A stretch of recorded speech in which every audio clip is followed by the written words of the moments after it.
আসন্ন দীপাবলিকে সামনে রেখে আগরতলার জয়নগরের মোম তৈরির কারখানাগুলোতে শুরু হয়েছে টানা কাজ। প্রতি বছরে এই উৎসবের মরশুমে মোমবাতির চাহিদা বেড়ে যায় বহুগুণে। সেই চাহিদা মেটাতেই শ্রমিকরা এখন দিনরাত ব্যস্ত মোম তৈরিতে।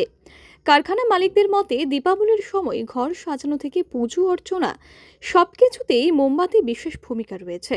তাই এই সময়ে বাজারে মোমের বিক্রি সর্বোচ্চ পর্যায়ে পৌঁছায়। অন্যান্য বছর তুলনায় অনেক অর্ধেক। কেন এইরকম হলো? কেন তো ঠিক করে মার্কেটের অবস্থা খারাপ, এটা তো করা হবে। আমি তো এর বেশি দেখেছি। চাহিদা থাকলেই তো আপনি আমাকে চাইবেন, চাহিদা না থাকলে আমাকে চাইবেন। আর বিক্রি করতে পারলে আইব, এক বদল করে দেবে। আমি বিক্রি করতে পারলে আমি আপনার খুঁজছি, আপনি আমার কিছু বলছেন। এই সে কারণ কীরকম চাহিদা, মানে কত বছর তো অর্ধেক করতে পারে, আগে পুরোপুরি অর্ধেকই করতে পারে। এখন কি মানে জিনিসের দাম কি বেশি? দাম সমানই আছে, আগের মতোই আছে। দামের কোনো জিএসটি কোনো দাম নেই, কোনো কিন্তু সেল কমে গেছে।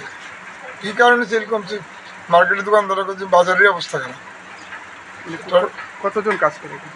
কাজ করে তো অনেক, অন্ত কমাইতেছিল যে আগের যে অন্যান্য 50 জনের মধ্যে কাজ করবে, আমার কমাই বলছি যে 10 জন 30 জন কাজ করবে। কী করবো?